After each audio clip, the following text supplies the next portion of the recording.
Hello, welcome to the Crossover Archive, and today I'm not explaining or reviewing a crossover, but instead I'm going to explain how I see fiction and our relationship to it. Think of this like a preface to videos to come and videos from before.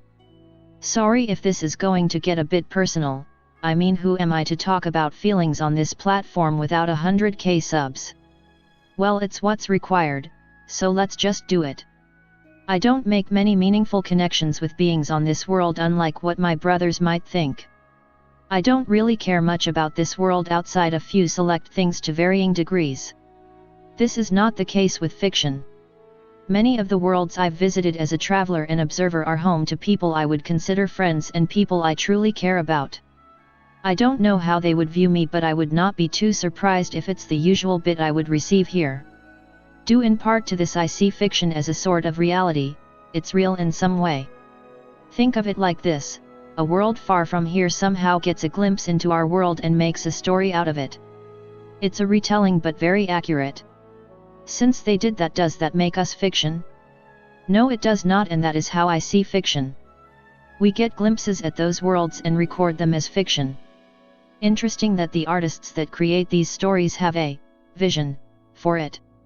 Does not prove anything, just an interesting connection.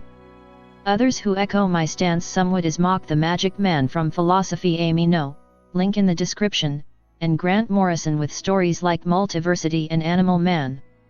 Here is Comic Drake that talks about the portion that I agree with in one of his videos. Explains that the book is real because we are the book, and because we are real, then that means that the story must be real as well. Multiversity also plays with the long-held DC idea that the various universes all communicate with each other through works of fiction, that the stories we read are someone else's entire reality. After all, if we exist inside of an omniverse, then that means that there are literally infinite possibilities. There's a universe where I die right now, and right now, and right now. There's a universe where you ate a live shark for lunch, and another universe where you never have to eat at all. In a world of truly infinite possibilities, is the idea of our entire reality just being a comic book in some other universe really that far-fetched? I know that this is just my headcanon and belief, plus it does not apply to all fiction, but it does explain why I hold these stories so dear and part of the reason why I have this lifelong mission. What does this have to do with the Crossover Archive? Well, this will help you understand where I'm coming from and to explain the nature of fiction to better explain crossovers. To that end, I'm going to take a page from Doomcock's 5 Laws of Canon plus Reimagining Star Wars take on it. I'll be adding my own rules regarding canon and crossovers while evaluating theirs if need be. These are my 10 commandments of fictitious canon. 1. Logical consistency is king in all things. The author can't declare something non-canon or canon if it does not make sense or breaks the story. Neither can the audience do the same. Parallel to the Doomcock's law, canon is chronological and Reimagining Star Wars' first law. The main chronological timeline, or the one being evaluated, must remain consistent and logical. Slight breakaways are allowed, but nothing in the realm of the sequel Star Wars trilogy. 2. Thematic consistency must be upheld. This one can be hard to follow since some stories have deep and complex thematic underpinnings, but it must be considered when handling a work, especially one that's as obvious as Star Wars with Anakin's sacrifice. If a story has a thematic underpinning, it must be respected and kept established. If subverted, it must be done properly and be logical while staying respectful of the past. 3. Large plot holes or inconsistency will be either moved to their own timeline or disregarded to the Oh, I'll tell you about where those go in the future. 4. The author nor the fan has the final word, the original and main world does. This might bite me in the future, but for now, the work itself is the canon source. If the author disregards it or makes an unforgivable contradiction, refer to number 3. 5. Canon can be revised by the author or their heirs as long as it is logically explained/explored, thematically consistent and respectful to what came before. The main author still has more authority in the situation if both revisions make logical sense. Canon, however, should never be simply disregarded, only revised, or explained in a different perspective for story purposes. Parallel to Doomcock's second law of canon. 6. The moral right of canon, the logical right of canon and then legal right of canon. The same as Doomcock's third law, except I added another layer above the legal right of canon, the logical right of canon. To add to what he said in his video, the moral right supersedes the logical because of situations in stories that make logical sense and somewhat thematic sense but betray and disrespect what came before. For situations like this, it is fair to remove that part of the story into another timeline, but that's for each individual to decide for themselves, because unlike logical rights which can be factually explained, morality is subjective. 7. Work of fans and crossovers can be considered canon if it makes enough sense and does not contradict anything from the original. It shall be put in a new timeline most of the time unless it was meant to be in the original timeline, like Mandalorian. I'm not saying that The Mandalorian is fan-made, I'm just saying it can be considered canon to the main timeline without including the sequel trilogy, for now. If the author says it's non-canon, he must have a valid reason beyond just, "I told you so." This does not apply if the fan work tries to take place on the main timeline. The author can disregard it, but a reason is recommended to keep peace and order within the fandom. The author is also not obligated to review all fan works and keep them in mind when creating a new story. If they make something that contradicts the fan work, then the fan work will be considered non-canon again until proven otherwise. 8. The pseudo-death of the original author. Parallel to reimagining Star Wars' third law. The design/desire of the original creator is irrelevant as long as the story advancements follow the previous commandments. I see this as the author's interpretation of the work does not overshadow the audience's own interpretation. The audience's interpretation can be taken as inspiration for future works but not required. What he can't do is simply disregard it and say it means nothing. Now, the pseudo-in-death comes in when people have stupid and obviously wrong interpretations, like, Anakin was always meant to be a flying unicorn that defeats the Empire with the power of friendship, and since nothing follows that, I consider the entire franchise as garbage. Thoughts like these can be disregarded. This also goes for illogical ships. You can have these thoughts but don't judge a work based off of it or expect others to follow your idea. 9. New interpretations that are supposed to replace the original must respect and not stray too far away from the original. If a writer is writing an Elseworld story, this does not apply, but it must be obvious that it's an Elseworld.